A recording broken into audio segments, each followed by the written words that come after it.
Porque ontem falavam que próximo ao Equador tem a tal da zona da convergência. E essa poderia ser a explicação. O avião poderia ter encontrado uma grande tempestade e aí entrou em pane. Ok? Ok. Mas você já tem uma explicação por parte da companhia que há quantos anos faz esse trajeto? Diariamente, várias aeronaves passam por esta zona de convergência. Alguns especialistas falam assim, não, mas é porque houve o aquecimento global e os raios estão mais fortes. Num primeiro momento, isso é especulação, senhores.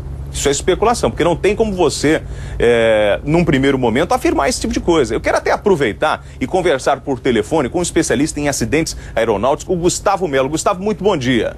Bom dia. Me diga uma coisa, até para complementar o que a diretora falou da empresa falou sobre essa zona de convergência. O senhor acredita que mudou alguma coisa no clima nesta região onde o avião teria desaparecido?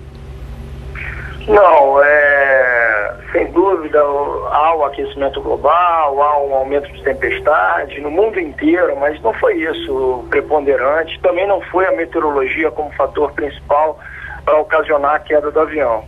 E você tem toda a razão nas suas observações. É pura especulação e isso não foi o fundamental e preponderante para ter causado o acidente. O fator é contribuinte, a turbulência, uma forte turbulência é contribuinte, Vamos lembrar o seguinte, ainda que a nuvem tenha um vertical lá de 14 a 20 quilômetros, o avião que estava passando da Air France, ele estava passando a uma altitude no topo da nuvem, onde a turbulência é menor, onde os raios têm uma força menor, etc. Ô Gustavo, eu quero até aproveitar, ele estaria a 11 quilômetros de altitude e também a 800 e poucos quilômetros por hora, correto? Perfeito, exatamente. Então, na velocidade de cruzeiro, você não teria os impactos tão fortes dessas ações da natureza. Aí eu pergunto ao senhor o seguinte, a respeito da manutenção... Desculpa interromper, não na velocidade, mas pelo fato dele estar bem alto, ele estava pegando a nuvem no topo. Aliás, perfeito. É comum quando você tem, para as pessoas não ficarem com medo de avião, é comum e é previsto no programa de voo de uma aeronave, ele desviar de nuvens turbulentas, ele desviar de grandes formações para evitar exatamente o atrito, a turbulência, a sacudida do avião. Entende? Então ele passando no topo, ele sacudiria muito menos. Sacudiu sim, houve turbulência, é um fator mas não foi isso que causou o acidente. E aí levantaram a história da manutenção, a aeronave estava com a manutenção em dia, segundo a empresa, e esta aeronave, o A330, ele tem uma tecnologia de ponta, ou seja, o piloto ele é capaz de visualizar essa tempestade, correto? Através dos equipamentos? Você está perfeito. Agora, é exatamente porque o avião é novo e porque o avião tem tecnologia de ponta que eu acho que um dos fatores contribuintes principais é algum problema na manutenção. Por quê? Porque a redundância, ou seja, havia no avião o radar meteorológico. Ele funcionou? Se não funcionou, por que não funcionou? Segundo ponto, o avião, ele se sacudiu, o que houve? O que aconteceu depois da sacudida, depois da turbulência? Perdeu alguma peça, alguma estrutura dele, ou seja, uma parte de asa, etc. Se perdeu, é falha de manutenção, porque não era para perder.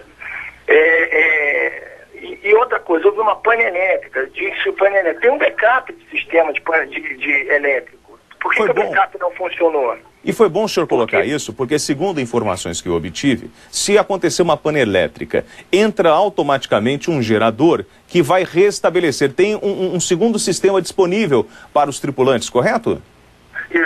Entra primeiro o segundo sistema. Se ele não funcionar, tem um gerador para alimentar o primeiro sistema.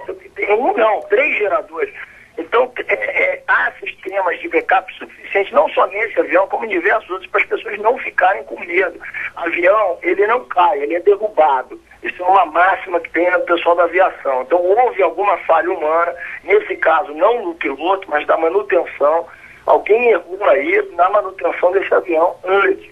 E aí, Gustavo, depois que nós abordamos toda essa história, toda essa polêmica em relação à manutenção, nós estamos mostrando imagens aí que nós temos dessa trajetória. Ele saiu do Rio de Janeiro, ia para Paris, passou ali perto de Fernando de Noronha E aí eu pergunto ao senhor, o senhor conhece bem essa região, tem informações de um outro piloto de uma outra companhia aérea que 40 minutos depois do acidente passou e teria visto destroços da aeronave a 1.300 quilômetros de Fernando de Noronha. Com a experiência que o senhor tem e conhecendo bem a aviação brasileira, como fica o trabalho de resgate desta aeronave e identificação do ponto exato onde caiu? É o trabalho mais difícil que tem. Esse é muito difícil. Ainda que você aviste os destroços para uma determinada região no oceano, você tem correntes marinhas, você tem também o problema dessas peças afundarem. Tem muita coisa envolvida aí. Não vai ser fácil encontrar esse avião, mas eles vão encontrar em função do quê? O avião tem o chamado ELT. A gente conheceu esse aparelho a partir do transponder, né, do avião, do acidente da Gol com Legacy. Aí ele ficou conhecido. Mas o fato é o seguinte, esse aparelho, ele emite, tem uma bateria que tem uma vida útil lá, mas é o suficiente, dura bastante tempo, o suficiente para você encontrar. Ele vai ficar emitindo sons, né, um sinal, né, não é sons, é um sinal de rádio, que um navio, por exemplo, transitando ali, vai poder captar isso, poder descobrir onde está localizado o avião. O problema é a profundidade, chega até em algumas regiões ali a 6 quilômetros de profundidade.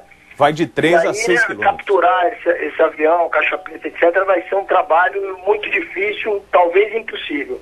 Olha, eu quero agradecer todas as suas explicações, Gustavo. Muito obrigado pela gentileza da entrevista. É muito importante para a população, principalmente nesse momento onde aparece informação de tudo quanto é lado. E, no fundo, é muito difícil o trabalho que hoje a aeronáutica está enfrentando, que a Marinha Brasileira, até porque você tem os navios da Marinha Brasileira, você tem helicópteros, você tem as aeronaves da aeronáutica fazendo uma varredura. Temos também o auxílio que está à disposição, um avião americano. Você tem a Marinha Francesa também participando desse resgate, da tentativa de localizar o ponto exato onde caiu o A330. Então, Gustavo, obrigado por suas informações e agradeço muito a gentileza da entrevista. A hora certa para quem está despertando agora são 7 horas e 46 minutos. É muito difícil, depois de um acidente desse, você imaginar você ter que viajar. É complicado.